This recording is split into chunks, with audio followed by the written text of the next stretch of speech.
Assalamualaikum warahmatullahi wabarakatuh. Salam sejahtera buat semuanya dimanapun Anda berada. Aduh, senang sekali saya Rico CPR hari ini. Wah, bisa gabung di acara, ini apa ya, podcast. Wah, keren banget loh, kota Tangerang Selatan. Tepuk tangan dong di sini dong. Krunya banyak banget nih. Ya, saya berharap semuanya sehat selalu dimanapun Anda berada. Dijauhkan dari macam penyakit lah, apapun. Apalagi zaman sekarang COVID ya, macam-macam pandemi cepat berlalu pokoknya. Dan kita bisa banyak melakukan aktivitas seperti normal lagi, kepengennya. Apalagi bentar lagi masuk Ramadan dan lain sebagainya. Iya, kali ini saya mau ada bincang-bincang di podcast kali ini. Wah, ini nih kan, kota tercinta saya, Tangsel. Karena saya warga Tangsel. Waduh, satu kehormatan banget. Pakai batik, kayak kepala sekolah kan saya gitu ya. Karena saya mau bincang-bincang sama orang-orang hebat. Kalau saya ngomong orangnya susah, tamu-tamu hebat lah. Erna susah merenya. Sama tamu-tamu hebat yang luar biasa. Dan mereka adalah orang yang sangat hebat di balik kesuksesan kota Tangerang Selatan. Kenapa saya bisa ngomong? Saya warga Tangsel. Tuh, jadi saya bisa lihat. Mungkin kalau bilang flashback, dulu bagaimana, sekarang seperti apa. Jelas pasti ada perubahan-perubahan ya. Dan bahkan salah satu tamu saya nanti, ini ada orang nomor 1 Tangsel. Ini nomor 1 Tangsel bukan maksudnya ketuhanan Yang Maha Esa, bukan. Ini orang nomor 1 Tangsel lah, yang paling tanggung jawab nih, tahu deh semuanya ya. Pokoknya kita akan bahas semuanya setelah yang satu ini.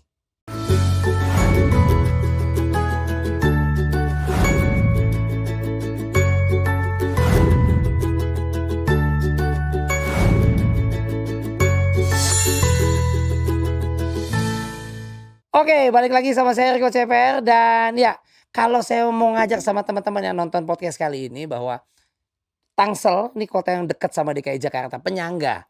Dan ini memang kemajuannya pesat banget. Kalau jalan-jalan di seputaran Tangsel, Anda pernah masuk ke Tangsel, ada saudara, kakeknya, neneknya, atau nyasar di Tangsel, nyasar gitu. Itu banyak sekali perubahan-perubahan. Ambience perubahan segala bidang, segala lini. Saya juga kaget, wih gila takjub loh. Tokyo nih, oh gitu ya. Apa di mana nih kata gitu ya. Pokoknya macam-macam lah. Dan kota Tangsel sekarang ini memang mengalami kemajuan sangat pesat sekali. Rapi, tertata dengan baik, dan untuk itu kita akan ngobrol, bincang-bincang sama tadi orang nomor 1 di Tangsel. Waduh, ada di sebelah saya, cantik, tingginya kayak saya. Tinggian dia sih gitu ya. Dulu saya pernah setinggi dia. Cantik ya, berprestasi ya, kegiatannya ampun dari subuh sampai malam lagi. Wih lah, semuanya keliling tuh, banyak kegiatan. Beliau adalah Ibu Airin Rahmidiani. Selamat malam, Bu. Halo Mas Riko. Assalamualaikum. Waalaikumsalam warahmatullahi wabarakatuh. Ya Allah, Ya. kenal Ibu juga dulu ya Bu ya, kita masih di PMI ya Bu. Iya, sama Mas Riko kan kita undang jadi untuk MC setiap ulang tahun beberapa. Alhamdulillah, Iya. ulang tahun Kota Tangsel, ulang kegiatan PMI sampai 2 periode, 3 lah Bu. 4 Bu, 5 gitu ya. Ada undang-undangnya Bu ya. Udah cukup. Udah cukup Gak ya. boleh kekuasaan, harus ada batasan. Pengabdian. Iya, Aduh, benar-benar. aduh. Saya tuh kalau lihat Ibu Erin ya, teman-teman ya.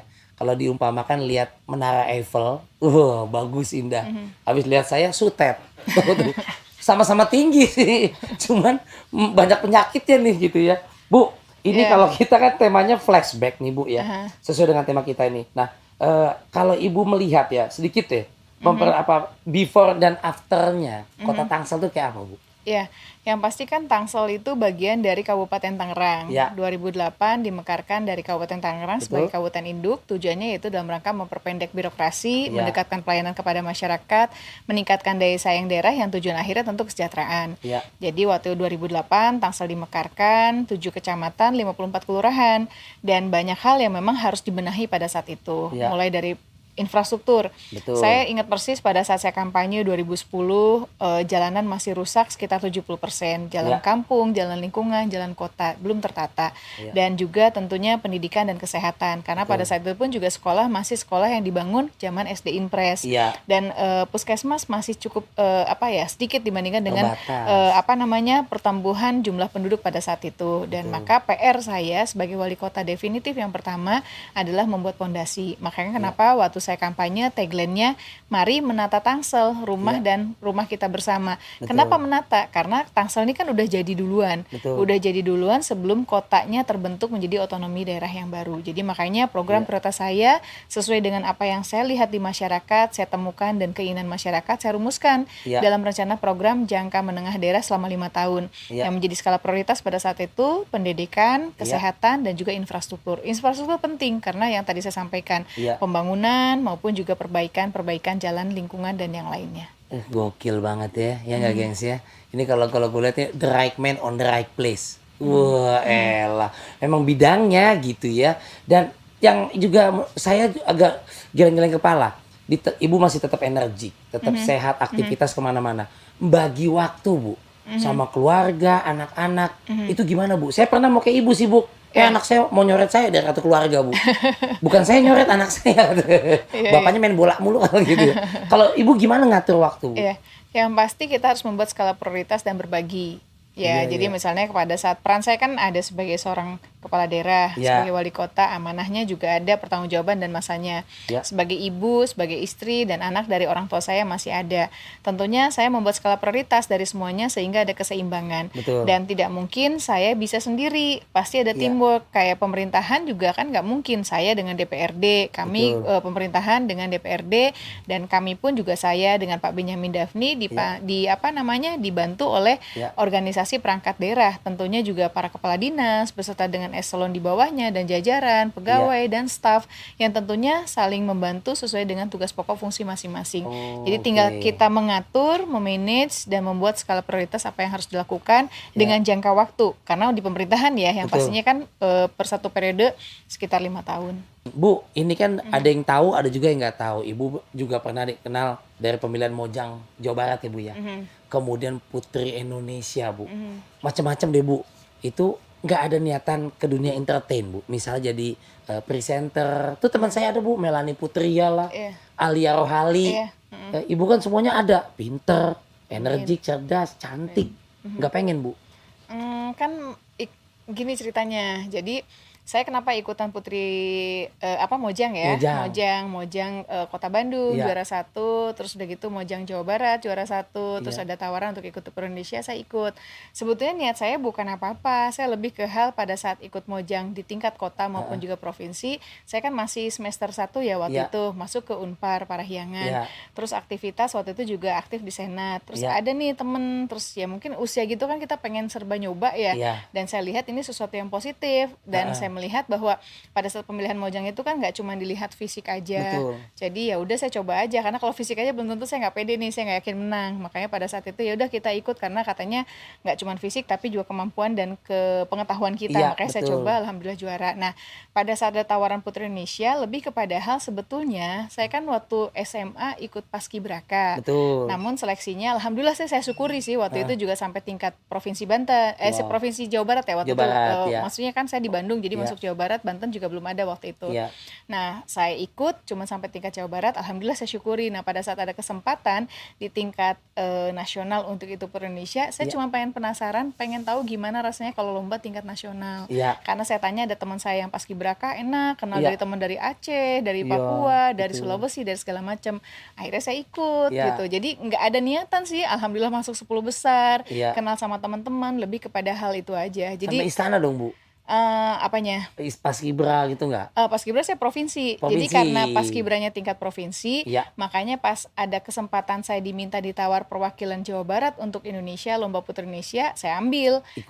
Ambilnya lebih kepada hal saya pengen coba lomba di tingkat nasional kayak apa, siapa tahu saya punya teman dari Sabang sampai Merauke. Itu sih sebetulnya, makanya waktu pas selesai jadi Putri Indonesia kan ada penugasan. 1 tahun kita dikontrak untuk di di salah satu brand waktu itu, dan setelah itu ya udah selesai, udah gitu saya aktif lagi ke mahasiswa dan memang nggak ada cita-cita ke situ sebetulnya. Jadi hanya untuk cari pengalaman aja, kayak podcast sekarang juga ini baru nih buat saya gitu. Jadi kita coba sesuatu yang positif, kenapa tidak gitu. Kenapa enggak ya, ngisi waktu ya. Energi kegiatan senat mahasiswa. Lu kalau Putri Indonesia saya ingat banget dikenal tuh ada 3B kan Bu ya. Brand, beauty and behavior. Jadi nggak cuma fisik, tapi kita mesti cerdas, attitude seperti apa, di karantina juga kayak gimana Bu ya? Iya benar. Jadi makanya waktu itu setiap lomba apapun kalau di urusan model, pasti saya ambil yang ada seperti itunya. Karena saya kalau saya cuman model aja nggak pede gitu loh waktu itu. Cantik kayak gitu nggak pede macam mana saya. Saya pengen ikutan juga Bu. Ayo tuh. Ngeri atuh Bu kayak begitu. Kalau kayak gini nggak pede tuh, coba tuh yang sok pede gitu ya. Gokil banget ya Topa. Tapi kalau alhamdulillah sih Bu, Ibu nggak terjun dunia entertain Bu. Lahan saya habis Bu. Kalau Ibu jadi pembawa acara, masa saya jadi wali kota Bu? Ayo, saya wali band aja lah Bu. Wali murid lah Bu lah. Pokoknya kayak gitu mudah-mudahan jalannya. Ini kalau kayak gini sih udah bisa banget menurut saya ya. Kayak teman-teman itu Melanie Putri ya. Cuman emang sibuk sama masyarakat. Kalau gitu Ibu cobalah Bu jadi presenter lah Bu, bisa Bu. Jago, nih saya udah siapin lah. Nih saya terima ya kan, nggak usah dilantik, Ibu mah udah langsung dilantik aja nih. Maaf Ibu, Ibu jadi presenter. Saya nyobain ya. Cobain Bu, boleh. Waduh, saingan nambah nih ya. Ini dunia. Coba. Mas Riko dapat honor, saya nggak dapat honor, nanti bagi 2 ya? Jangan Bu. Nggak bercanda Mas Riko, bercanda. Serius juga tenawan Bu. Pokoknya gimana kalau Ibu Erin jadi presenter nih, ya jadi host juga. Dapet Ibu Erin host, saya ghost. Dapat contekan ya ini ya? Boleh contekan, ayo. Boleh. Coba. Jangan salah baca, takutnya ada jadwal puasa Bu. Udah jadwal imsak aja Bu. Iya boleh. Silakan Bu. Waduh. Makasih Mas Riko ya. Jadi host nih. Jadi saya host untuk nanya salah satu tamu kita 2 ini sekarang. Ini bagian tim Ibu kan? Saya pura-pura nggak tahu kan ceritanya. Atau udah masuk di kamera. Oh iya. Siapa Bu tamunya Bu? Gitu TikToknya Bu. Asik nih. Ini udah berarti ulangi lagi ya? Nggak apa-apa. Lanjut terus Bu. Kita mah natural, nggak ada edit-editan. Iya. Langsung pokoknya. Oh gitu. Jadi berarti saya langsung nanya aja. Langsung. Siapa tamu yang bakal Ibu hadirkan nih siapa Bu? Jadi Mas Riko ajarin juga ya transfer ilmu ya. Aduh diajarin Ibu susah dah. Iya. Terus saya langsung aja. Bu, mendingan kita pulang Ibu. Saya langsung nanya. Tadi kan Ibu kita ngomongin soal tema tentang flashback. Nah, tentang kota Tangsel before after. Nah, Ibu kan tadi bisikin nama saya nih, gengs. Katanya ada tamu spesial juga. Tim-timnya Ibu juga. Yang keringat dinginnya udah keluar Bu dari tadi Bu. Iya. Kayak ini kayak ada sidang skripsi katanya Bu. Coba sok atuh Ibu. Boleh. Dikenalkan saha ieu teh. Sip, boleh. Ayo. Ya, baik. Makasih Mas Riko ya. Saya ambil alih tugasnya Mas Riko dengan catatan nanti Mas Riko makan-makan ya. Gitu boleh. Kan? Kalau ini yang doang mau diambil nggak apa-apa Bu, asal jangan minum saya Bu. Ya boleh. Silakan. Baik, terima kasih Mas Riko. Bapak Ibu semuanya, lihat ke kamera Mas Riko. Boleh ke kamera boleh? Baik. Iya. Ya, terima kasih ya Mas Riko ya. Jadi ini sebenarnya Ibu Erin mah belaga-belaga. Serius. Diajarin dulu. Ya, baik terima kasih Mas Riko ya. Langsung ya. Iya Bu. Ya. Baik, terima kasih hadir di sini dampingi saya karena judulnya flashback ya Mas Riko, makanya saya undang orang-orang yang tadi saya bilang di bidang pendidikan, kesehatan, infrastruktur, orang-orang tangguh yang selama ini bantu saya. Dan mereka ada di Tangsel, saudara tuh Bu ya. Benar. Iya, sama-sama T ya.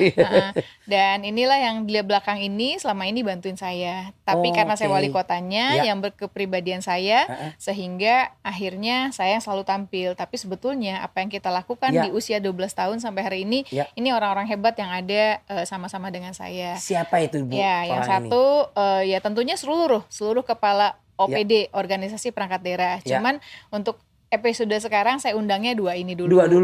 Nanti ada lagi nih, tergantung undangan Mas Riko. Kalau mau diundang 2, 1, 3 boleh lah kita. Karena ada di atas 30 kepala OPD. Oh 30 banyak banget ya Bu? Ada. Itu ruangannya nggak cukup Bu 30 orang Bu ya gitu ya? Cukup, makanya ada gedung. Berarti 2 dulu? Iya 2 dulu. Nah beliau ini siapa aja Bu? Ya, yang saya hari ini didampingi oleh kepala OPD. OPD ini organisasi perangkat daerah. Kalau dulu kepala SKPD, Satuan Kerja Perangkat Daerah. Ya pokoknya intinya kepala dinas lah. Jadi setelah wali kota, wakil wali kota, sekda, terus kepala dinas. Nah, kepala dinas nanti ada struktur di bawahnya yang bantuin. Banyak lagi ya.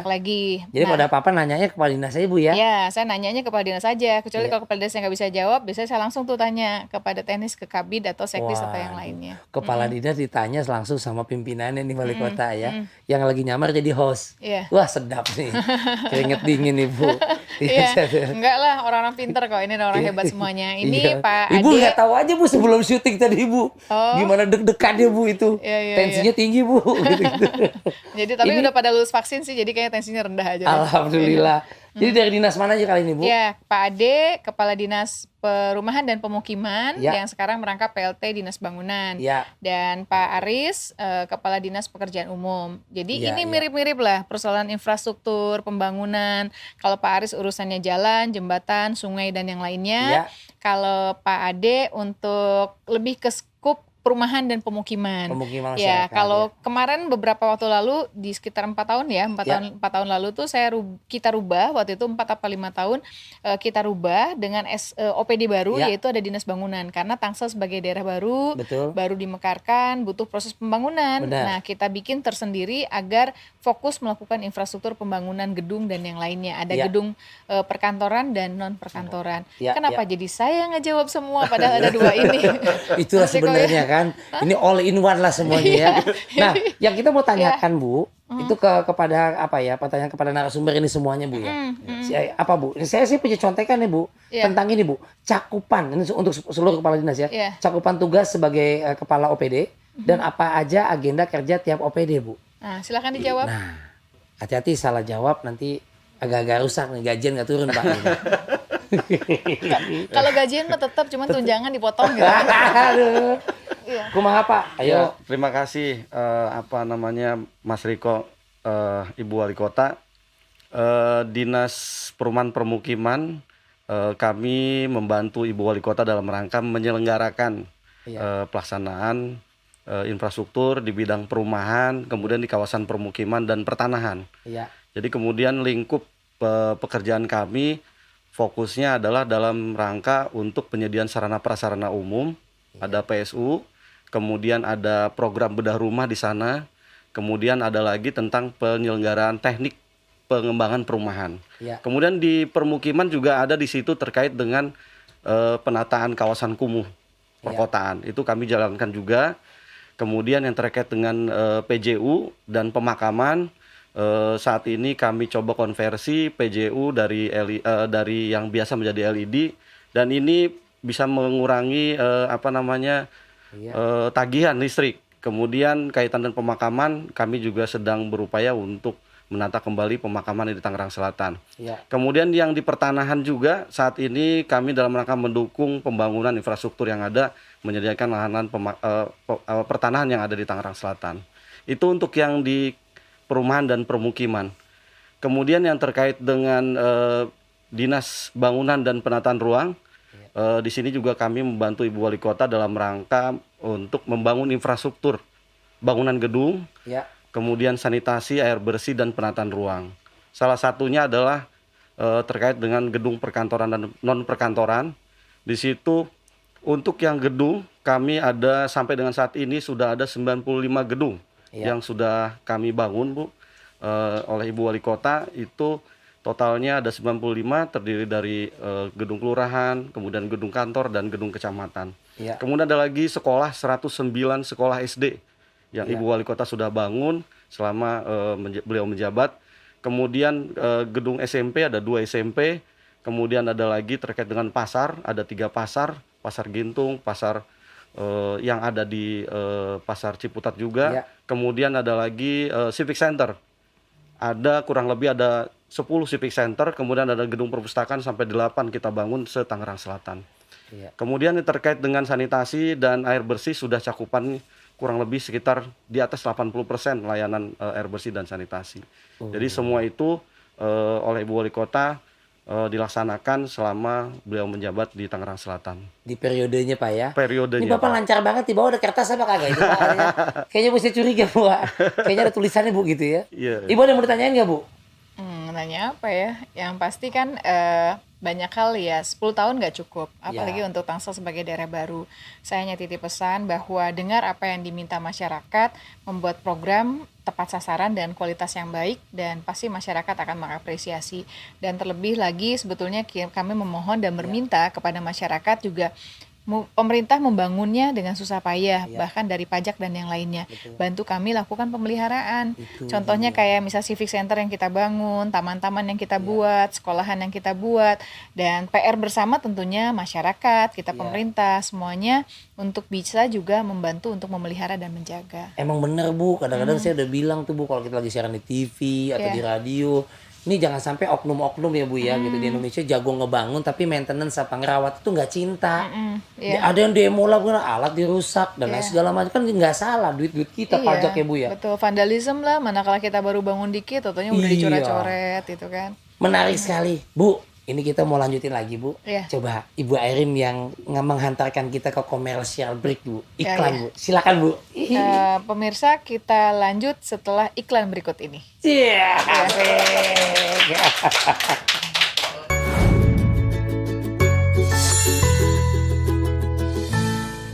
Mas Riko, sekarang gantian saya nanya ya. Boleh. Sekarang buat Pak Aris nih, Kepala Dinas PU. Ada kendala nggak masalah yang paling serius ditemui di lapangan? Misalnya dengan tugas tupoksinya Pak Aris, kendalanya apa sih? Masalahnya apa sih? Terus akan muncul lagi nggak kendala ke depannya? Ya, baik Bu, mohon izin. Terkait kegiatan kami di PU, kendala yang paling utama itu Bu, pertama mengenai lahan. Terkait pembangunan jalan, ini membutuhkan lahan untuk pelebaran. Karena apa? Karena di sini banyak sekali jalan-jalan kita yang kecil-kecil tapi sudah bagus, hanya pelebarannya perlu untuk lahan tersebut. Nah, lahan-lahan ini yang menjadi kendala kita karena harganya memang udah mahal, dan juga memang di sini untuk masyarakat Kota Tangerang Selatan, lahan ini merupakan lahan yang sudah lama dan perlu untuk perluasan gitu Bu. Kemudian terkait juga lahan ini, kendalanya bisa diselesaikan dengan pembebasan lahan. Tapi pembebasan lahan ini juga perlu suatu terkait untuk pelaksanaannya, di mana kita harus koordinasi dengan dinas-dinas terkait, yaitu Dinas Perkimta, Dinas BPKD, dan juga BPN. Nah, untuk solusi selain daripada pembebasan lahan, kita juga menggunakan lahan-lahan dari Fasos-Pasum, supaya di sini banyak sekali pengembang-pengembang kita yang punya Fasos-Pasumnya diserahkan ke kita Bu. Waktu bebasin lahan nih Bu, kan seringkali suka ada masalah nggak sih itu Bu kayak gitu? Iya, saya ingat waktu itu, jadi saya ingat persis 2010 saya kampanye, 2011 saya jadi wali kota. Masyarakat rata-rata terutama di pemukiman, mereka meminta perbaikan jalan. Bu Airin tolong dong benerin jalannya, ini jalan berlubang, yang lainnya. Bu Airin tolong dibeton dong, jangan pakai aspal dan yang lainnya. Pokoknya selalu permintaannya seperti itu. 3 tahun terakhir lah, 2-3 tahun di awal saya menjabat sebagai wali kota. Kita perbaiki dengan beton, dengan aspal, dan kita coba secara bertahap juga drainasenya kita perbaiki. Nah sekarang ini yang alhamdulillahnya, saya bersyukur ya, karena apa? Karena pada saat mereka ingin perbaikan jalan, biar kita kalau naik motor nggak cepet rusak, shock breakernya, atau bannya atau yang lainnya, kan minimal kalau mulus jalannya kita nggak cepet banyak ganti shock breaker. Shock breaker ya Bu? Karena itu yang ditanya dibilang warga ke saya itu. Shock breaker di motor sebelah mana Bu? Lupa kiri apa kanan nggak, saya nggak tahu. Apa dua-duanya ada saya nggak tahu gitu. Iya betul. Jadi itu yang memang disampaikan oleh masyarakat real dan saya mendengar secara langsung. Tetapi alhamdulillah saya bersyukur pada saat periode kedua mereka itu malah minta gini, Bu Airin, alhamdulillah udah bagus. Cuman kalau bisa digedein dong Bu. Saya kan udah ada mobil sekarang. Berarti ada peningkatan pendapatan buat masyarakat kita yang di permukiman. Ya alhamdulillah. Berarti kalau kemarin mereka baru naik motor, sekarang udah punya mobil gitu kan. Nah, tapi di satu sisi akibat penambahan motor, penambahan mobil itu juga mempengaruhi kemacetan. Makanya kenapa tadi Pak Aris bilang harus ada pelebaran jalan, harus ada yang lainnya. PR wali kota berikutnya tentu saya berharap ke Pak Ben, dengan kemarin pun juga kita terus berusaha dengan Trans Anggrek yang lainnya, adalah perubahan moda transportasi dari yang pribadi menjadi massal. PR saya juga kemarin alhamdulillah mendorong agar MRT nggak sampai Lebak Bulus saja Mas Riko. Alhamdulillah sebetulnya sudah ada visibility study yang dilakukan oleh DKI kerjasama dengan UI. Yaitu dari Lebak Bulus masuk ke wilayah Tangerang Selatan. Ya, tapi ya mungkin semuanya ya bertahap. Karena pandemi COVID inilah yang akhirnya agak mendelay semua program dan kegiatan. Betul. Tapi saya memiliki keyakinan insya Allah FS Visibility Study tentang tentang MRT, monorail dan transportasi publik itu sudah ada di Tangerang Selatan. Tinggal sekarang kita berusaha agar kita punya pendapatan, kita ada bantuan dari pemerintah pusat dan provinsi ataupun dari yang lain secara investasi, sehingga untuk persoalan transportasi itu bisa dilakukan. Karena seberapa banyak pun pembebasan lahan, dulu saya ingat persis tanah itu dulu 100-500 ribu ya, masih tuh ada yang nawarin 300 ribu per meter, sekarang udah nggak ada, jutaan. Jadi manakala kita perbaiki jalannya, ternyata harga tanah jadi naik juga gitu. Itu salah satu yang memang itu yang salah satu kendala di kita nih, persoalannya pembebasan lahan dengan biaya yang cukup besar, itu yang menyebabkan akhirnya kita juga harus agak mengeram nih program kegiatan yang lain. Saya ingat persis, dulu tuh di awal pokoknya kita benerin jalan, kita bikin betonisasi, drainasenya kita siapkan dulu, di periode kedua baru saya jalankan. Betul. Karena pilihan, kita punya anggaran misalnya 1 miliar. Iya. Yang ideal itu kan kita bangun jalan, kiri kanan drainase kita perbaiki. Iya. Tapi kalau kalkulasinya mungkin dengan 1 miliar, misalnya saya nggak tahu hitungannya bisa cuman 500 meter. Iya. Tapi manakala drainasenya kita simpen dulu dengan kondisi yang ada, kita hanya perbaiki, kita hanya pemeliharaan, maka jalan itu bisa 1 kilo. Nah sekarang pilihannya mau mana?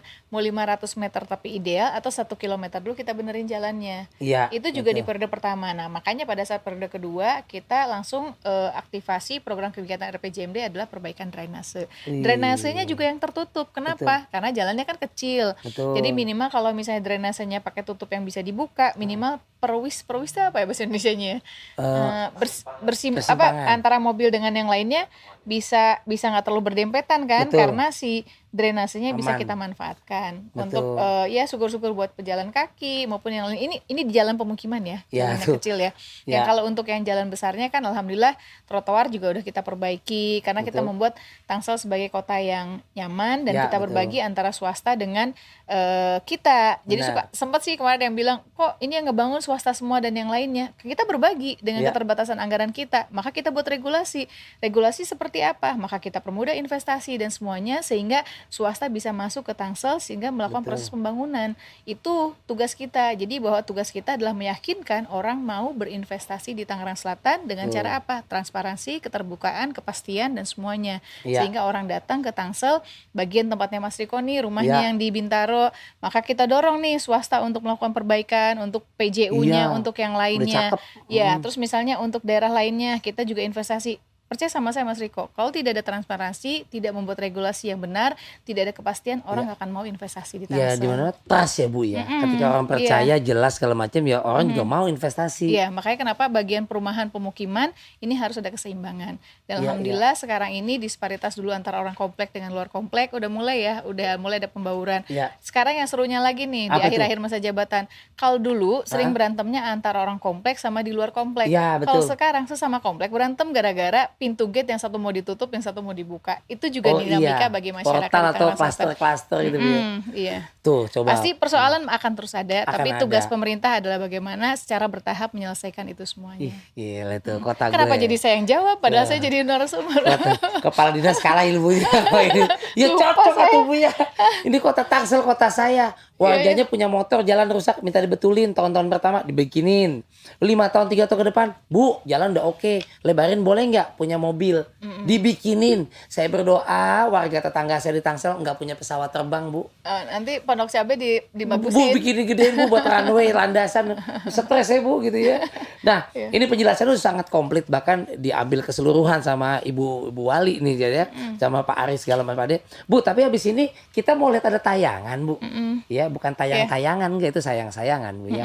Ini ada satu tayangan tentang perjalanan sekota Tangsel. Bagaimana dulu, kemudian kini. Cukup menarik, Bu. Kita saksikan dulu yuk tayangannya.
Ya, saya balik nanya lagi ya. Boleh, Bu. Ya, tapi mudah-mudahan saya nggak jawab gitu ya kayak Enggak. tadi.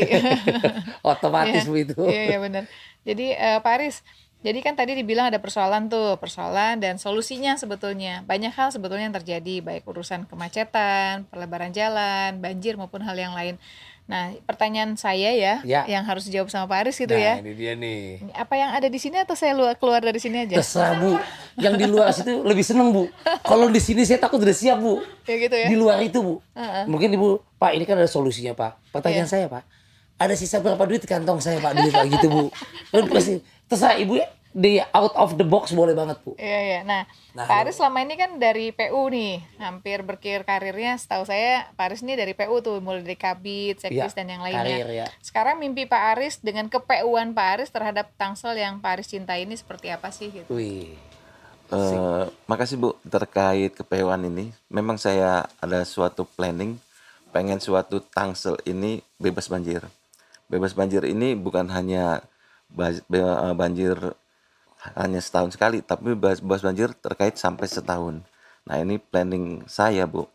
Ketika banjir ini, kalau menurut saya, awalnya dari hulu ke hilir ada suatu perbatasan di mana ada suatu gap di mana Bogor dan juga nanti di hilirnya adalah kota Tangerang, itu yang akan membuat suatu banjir di kota Tangerang Selatan. Nah ini ada suatu ide, saya pengennya sebelum masuk ke Tangsel, dulu itu memang ada suatu tanaman di Bogor, tapi karena sekarang udah ada pembabatan, nah sekarang udah tidak ada lagi pohon-pohon tersebut untuk menyerap hujan. Saya pengennya di antar perbatasan itu Bu, pengen dibuat suatu tandon perbatasan Bu, di mana tandon-tandon itu nanti sebagai daripada penyimpan airnya. Dulu memang sebagai tanaman, tapi sekarang saya berpikir kenapa enggak kita bendung dulu di perbatasan dan juga nanti di hulunya bagaimana perbaikan untuk sama-sama ngebendung gitu.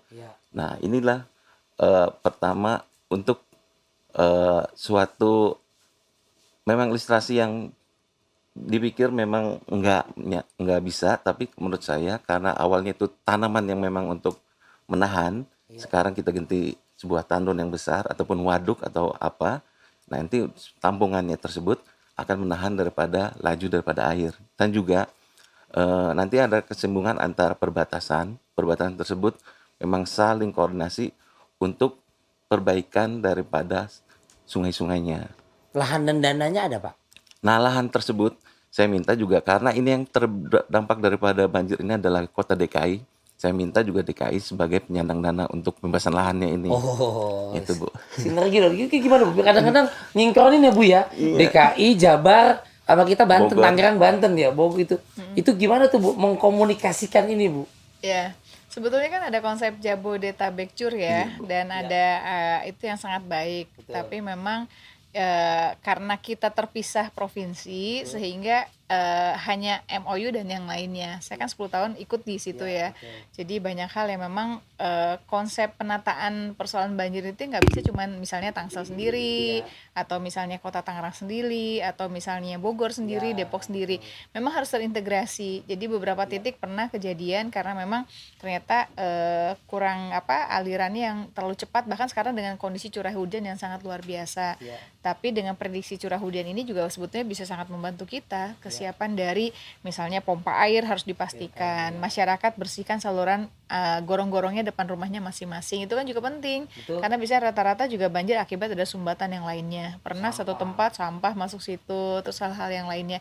Jadi bukan hanya persoalan administrasi dan komunikasi antara Bogor, Tangsel, Depok maupun juga Kota Tangerang atau Kabupaten Tangerang, tapi juga masyarakatnya juga sama-sama. Jadi intinya ya kita berharap sebetulnya ya nggak ada banjir ya di semuanya, bukan hanya Tangsel saja tapi semuanya, karena ya itu hulu hilirnya masih benar-benar terjalankan, termaksimalkan, dan memang PR kita bersama sih ini. Susah-susah gampang susah gitu. Jadi memang hal yang tentu dari 36 titik banjir itu kita udah lakukan. Contoh ada salah satu titik udah kita tinggikan, udah kita kasih jembatan, kiri kanannya udah kita kalau di apa tuh namanya dikasih tanggul segala macam, pompanya kita tambahkan. Kemarin sempat banjir juga karena ternyata pada saat ini lancar semuanya, di ujungnya di hilirnya tercekik tanda kutip, misalnya ada penyumbatan ya balik lagi, akhirnya banjir lagi gitu. Nah, makanya kenapa PR waktu pas kita punya 9 tandon, situ itu kan alam ya, yang itu kan kewenangannya di Kementerian PU, tapi kita pun juga membangun banyak tandon. Ada tandon Ciater, ada tandon situ Pondok Jagung, itu juga kerjasama dengan pemerintah pusat. Ada juga revitalisasi beberapa situ, ada tandon Lengkong dan yang lainnya ya dalam rangka itu pun juga untuk penampungan banjir di wilayah Tangerang Selatan. Jadi kalau mimpinya Pak Aris bisa terpenuhi ya insya Allah mudah-mudahan Indonesia bebas banjir ya, atau Jabodetabek bebas banjir semuanya. Kalau kita lihat juga Bu, jujur kalau saya masyarakat ngeliatnya gini, kadang-kadang emang nggak bisa dipungkiri ya tingkat pertumbuhan masyarakat yang banyak, sehingga resapan banyak yang hilang. Kenapa? Sawah, tani segala macam kan jadi kompleks Bu, jadi perumahan, di semen beton tanah hilang, pohon babat. Makanya kalau besok ada longsor, banjir, kayaknya nggak aneh deh. Kayak soalnya memang banyak pengurangan drastis, betul nggak Pak kalau gitu Pak? Iya. Benar. Pengurangan yang begitu drastis tidak diimbangi dengan lain sebagainya yang makin siapapun nggak bisa nahan tuh. Kecuali nggak tahu tandon, setu tadi dimaksimalkan kali Bu ya? Iya, kita maksimalin dengan in-outnya yang kita atur ya, kita atur. Tapi banyak hal lah yang harus Iya, kita betul, lakukan. sinergi. Penampungan dulu pernah tuh di awal saya periode pertama, bagaimana kita membuat yang masuk ke dalam tuh, kok saya jadi Biopori. lupa, biopori. Iya. Biopori, tapi biopori harus dilihat. Kalau Betul. biopori itu baik ideal kalau permukaan tanahnya di atas. Betul. Kalau di bawah ya susah juga ternyata. Pernah kita bikin ya program 1000 biopori gitu Ya. waktu itu ya. Alhamdulillah berjalan, berhasil. Ternyata titiknya juga penting untuk penentuan titik biopori itu di mana. Jadi Betul. menurut saya ya kombinasi semuanya lah. Nggak mungkin kita bisa menangani itu secara sendiri-sendiri. Harus Ya, kebersamaan. semoga cepat berlalu Pak ya, banjir, bencana semuanya ya. Amin, amin. Bu, saya punya pertanyaan buat Ibu nih. Kalau tadi Ibu nanya sama OPD segala macam lah ya, tim-timnya waktu itu. Ini bagaimana Ibu membuat rancangan kerja? Wah, agak serius nih ya. Bikin rancangan kerja serta memantau nih Bu, terutama hasil kerja daripada OPD ini. Karena kan saya sering juga lihat ini Ibu kan sering terjun langsung nih Bu ke lapangan, ke masyarakat gitu. Tapi kan ada yang udah ya udah asal percaya laporan aja misalnya gitu. Tapi Ibu juga cukup jeli untuk gue sidak gue ngecek gitu. Itu gimana tuh Bu? Iya, yang pasti kan banyak hal yang bisa kita lakukan. Tapi alhamdulillah dengan Tangsel udah maju ya secara teknologi dan Betul. aplikasinya, dalam rangka merumuskan program mulai dari perencanaan ya, mulai dari pelaksanaan, yang Betul. lainnya tuh kita ada timetable. Jadi Timetable-nya. seluruh kepala dinas wajib membuat itu sebagai bentuk kontrak kinerja mereka. Jadi misalnya dari satu anggaran 1 miliar misalnya, 1 miliar dibagi ada 100, 200, 500 dan 200 lagi misalnya kan, Ya. totalnya 1 miliar. Nah, yang program kegiatan yang anggarannya misalnya 100 juta itu mau dilakukan kapan? Itu saya serahin ke dinasnya, silahkan. Yang Tanggung penting jawab tuh. tanggung jawab, yang penting 1 tahun selesai, nggak boleh ada lewat waktu atau misalnya tidak menjadi terlaksana. Ya. Mulai dari perencanaannya, Bu, saya melakukan program A itu di bulan Januari. Ya. Bu, saya melakukan program B itu di bulan Maret. Bu, Betul. saya melakukan program C itu di bulan November. Itu kita punya aplikasinya timetable dan itu disepakatinya oleh masing-masing dinas. Saya tinggal kontrol aja dari situ dan itu ada aplikasinya dan ada tanda merah tuh. Misalnya Pak Ade janjinya menyelesaikan pekerjaan A di bulan Maret. Ya. Sampai Maret lewat, Pak Ade belum pelaporan berikut dokumen datanya, itu akan menjadi tanda merah. Ada tanda merah, Oke. bahkan sebetulnya aplikasi ini udah nge-link ke kinerja. Jadi saya bisa aja dengan kebijakan saya Atau ada nggak, motong Bu? TPP. Selesai nih Bu. Iya. Tapi sebenarnya quality controlnya nggak bagus. Asal kejar aja, penting target selesai gitu. Mungkin nggak Bu? Sangat tidak mungkin karena setelah itu nanti ada temuan, ada BPK, ada BPKP, inspektorat dan yang lainnya. jadi Jadi nggak bentuk asal cuman pertanggungjawaban selesai gitu, Bu, keuangan ya? nggak bisa, nggak boleh Ya. karena nanti akan jadi temuan dan tanggung jawab resiko dari kepala dinas dan resiko dari pihak ketiganya. Dan itu salah satunya dengan timetable yang kita punya. Atau saya turun langsung ke lapangan, Ya. spot check, dan biasanya kalau saya turun kan nggak pernah bilang-bilang ya, saya cuma bilang hari itu saya jalan. Dan saya paling nggak suka kalau diliput media karena kalau diliput media ntar ketahuan suka bocor gitu. Iya. Dan yang lainnya mohon maaf ini ya bukan berarti ini, makanya suka teman-teman wartawan di Tangsel, Bu kalau sudah ikut dong Bu, iya nanti aja kalau butuh ini gitu. Jadi karena pengalaman saya ya selama itu, makanya bukan berarti saya tidak mau diliput, tidak, Iya. tapi lebih kepada hal saya kerja pengen pasti bahwa apa yang saya lakukan ini benar, bahwa apa yang saya lihat ini benar. Atau bisa jadi lewat media sosial atau lewat Iya. pakai aplikasi siaran Tangsel atau lewat banyak hal baik secara langsung Iya. pas saat temu dengan warga atau pada saat saya di kantor dapat laporan secara surat tertulis dan yang lainnya pasti saya tanggapi. Jadi kadang saya suka baca juga tuh keluhan warga ya, ini paling udah pusing tuh kalau dapat screenshot terus saya kirim, ini kenapa masalahnya, segera tindak lanjuti, kalau udah selesai dilakukan lapor saya gitu. Dan juga saya berharap secara berjenjang pun juga kepala dinas melakukan hal yang sama, sehingga itu memudahkan kita melakukan kontrol dan yang lainnya. Saya tuh pernah dibantu sama Ibu Airin loh. Kalau nggak tahu Ibu langsung apa enggak sama PU, terima kasih. Jadi saya warga Tangsel. Ibu saya, mama saya tinggal di Kelurahan Pondok Betung, Pondok Aren, deket Deplu, Kelurahan Pondok Betung, Bu. Itu ada bencana waktu hujan besar atau 5 tahunan itu di belakang perbatasan Pondok Betung dengan komplek Deplu. Itu runtuh. Runtuh. Ada wartawan Jakarta mau meliput bencana beberapa teman selebritis yang kena. Saya bilang nggak usah lah, wilayah saya mah aman, saya bilang gitu. Runtuh. Saya bilang sama teman-teman di PU gitu, sama Ibu Airin waktu ajudan atau ada sespri atau sekretaris itu, nggak lama kemudian memang cukup tanggap. Tiba-tiba di Kelurahan Pondok Betung saya, warga sana bingung, bukan karena saya juga gitu ya, karena cepat sekali responnya.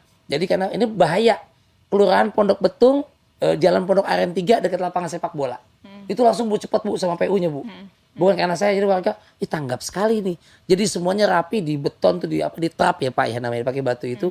Kelah mungkin 100 juta apa 200 juta kita nggak tahu anggaran dari Pemkot Tangsel. Tapi saya ngucapin terima kasih banget Bu. Jadi banyak masyarakat yang tertolong dengan tindakan cepat itu Bu waktu itu Bu. Sepanjang dikomunikasikan dan kita memang ada secara pembiayaan dan boleh secara aturan, kita pasti akan bergerak cepat. Yang agak misalnya agak terhambat tuh misalnya gini, ada bencana, ada longsor, ada apa, misalnya tadi yang Mas Riko bilang, terus ya paling untuk sementara karena longsornya besar, untuk sementara kita pakai bronjong dan yang lainnya. Baru di tahun berikutnya di APBD perubahan itu kita lakukan pembuatan anggarannya. Nah ini yang kadang masyarakat mungkin belum paham sehingga dianggap kami belum respon cepat dan yang lainnya. Mohon maaf selama ini kalau memang kami kurang respon, tapi insya Allah kerja kinerja saya merasakan 10 tahun ini dimulai dari reformasi birokrasi yang secara bertahap terjadi itu ada di wilayah Tangerang Selatan. Saya tahu persis kok 2011 saya jadi wali kota, saya bukan birokrasi, saya notaris masuk ke dalam sebuah lembaga pemerintahan dengan birokrasi yang luar biasa, daerah pemekaran, orang yang seharusnya menurut saya tidak menjadi pejabat sudah menjadi pejabat karena waktu itu kan mengisi jabatan kan, karena daerah baru kan jadi mungkin ada pindah dari sini, tapi kan saya given. Saya harus menerima dan beda sama swasta. Kalau swasta kan kalau kita nggak suka tinggal diberhentiin udah selesai. Kalau ini kan nggak mungkin, nggak bisa.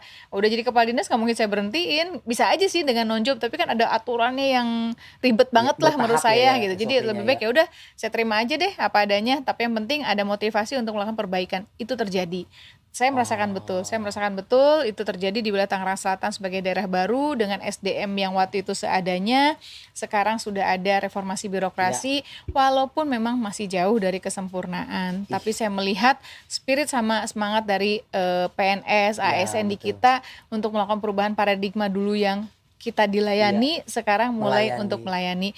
Capek iya, namanya juga kita hanya berapa 5.000 pegawai dengan 1,5 juta penduduk yang mungkin tidak semuanya bisa terlayani, tapi tugas kita walaupun bukan di depan, tapi jangan sampai kita di belakang. Syukur alhamdulillah kita di tengah-tengah masyarakat. Betul Bu. Nih saya mau tanya gantian nih si Ibu nih hebat Bang. Ya udah ngalamin, saya nggak cuma saya, tetangga saya udah omongan Bu. Karena saya orang Tangsel dari awal sebelum ada sampai pemekaran bikin yang sepele aja dah, pencatatan penduduk capil kali Bu ya. Mulai KTPK itu memang nggak sempurna, bikin kartu keluarga, cuma udah lebih cepet dari tempat-tempat lain Bu. Ya kok daerah lu enak banget sih gitu. Umpama kayak Indonesia dapat vaksin duluan daripada negara ASEAN mungkin. Kayak begitu Tangsel. Keren gue ya. Dan yang jelas kalau mau tanya satu ini gampang-gampang susah. Gantian nih kepala-kepala OPD saya mau tanya nih. Tanggapan bapak-bapak, iya ini sama host saya nih ya, tentang Ibu Airin itu seperti apa? Kinerjanya gimana? Ayo. Hati-hati dia. Gimana? Pak Ade, Pak Aris boleh? Ya. Kalau boleh jujur Pak. Bagus Pak tanggapan. Belum ya? Belum. Saya udah nafsu. Jadi sosok Ibu Wali Kota ini seperti interpretasinya seperti Cimor Bu. Jadi yang saya rasakan betul adalah Ibu cerdas gitu kan. Cerdas dalam memahami anak buah ini speednya berapa gitu Bu. Oh ini masih kencang speednya. Jadi masih bisa digeber lagi kan begitu kan. Ngomongnya digeber Pak, orang sok beker aja tahu Pak tadi. Jago nih otomotif nih. Kapan ngerem, kapan ngegas kalau betul. itu kan. Kemudian yang kedua Ibu selalu berpikirnya modern gitu. Ide-ide gagasan kadang-kadang kita baru sampai ide yang ke-1, Ibu udah yang ke-7 dan sebagainya. Nah, ini kadang-kadang kami juga harus mengikuti ritme Ibu yang luar biasa, Pak. Iya. Kemudian yang terakhir Ibu juga selalu mengingatkan terus ingat aturan dan ketentuan dan sebagainya. Artinya dari sisi keorangtuannya selalu mengingatkan kami terhadap pekerjaan-pekerjaan kami. Itu mungkin, Pak. Iya. Gambaran dari saya, Pak. Nah, kalau dari Bapak? Nah, kalau menurut saya Ibu Wali memang udah cantik, udah gitu. Memang kenyataan Ibu cantik, Kalau Mas Riko cerdas, ganteng ya gitu ya. udah Saya cerdas, Oh. udah gitu memang lebih daripada pikiran daripada kita. Pikiran Bu Wali itu bukan saat ini, tapi pikirannya sudah panjang, Visioner. visioner. Wow. Bukan hanya hari ini selesai, tapi udah pikirannya setahun besok bagaimana gitu, Betul, kelanjutannya. ke depan ya. Iya. Itulah yang saya tangkap dari Bu Wali, dan juga cepat dalam untuk segala masalah gitu. Iya. Ketika ada suatu bencana, langsung ditindaklanjuti dengan mendatangi masyarakat dan juga lokasi tersebut, bagaimana Ya. bencana tersebut diselesaikan Betul. cepat dan tepat, dan direncanakan ke depannya lah bagaimana gitu. Betul. Aduh, setuju. Cepet ngomongnya juga saya. Apa tuh? Cepet juga ngomongnya. Itu Pak. Yang PR saya yang Bu, kalau pidato ngerem. Susah juga Mas Riko kecepatan terus. Gitu ya. Heeh. Tapi kan buat kebaikan, Bu. Iya. Karena saya kalau jadi lambat lupa saya ngomong apa. Oh gitu, speednya aja Bu ya. Besok jadi penyanyi rap, gitu ya. Bu, ini terima kasih banget. Ini udah jago banget. Besok ke depannya jadi host tetapnya di Bu ya. Jadi di sini terus Bu, jadinya ibunya. Ya, setuju ya. Enggak lah, Mas Ini Riko. yang nonton Saya- terus banyak. Enggak. Saya udah aja. Pokoknya Mas Riko hostnya, saya co-hostnya aja. Jangan Hostnya, Bu, hostnya. ibu hostnya saya jadi ghost. Gimana Bu jadi host? Pokoknya besok ke depan ya. Terima kasih bapak-bapak, tepuk tangan Ya, sekali lagi dong. Pak Aris, Pak Ade, terus berkarya. Ibu Airin, Ya, tetap besok jadi hostnya. Saya yang gantian ke situ. Waduh, karena di sini gedean Bu bayarannya Bu. oh gitu. Dibayar pakai apa tadi, nasi besek kata gitu ya. Terima kasih Bu Airin, bapak-bapak sekali lagi. sama-sama. Kita ketemu lagi di lain waktu. Yang jelas semoga ini informasi bermanfaat untuk masyarakat dan semuanya. Sampai jumpa. Wassalamualaikum warahmatullahi wabarakatuh. Waalaikumsalam.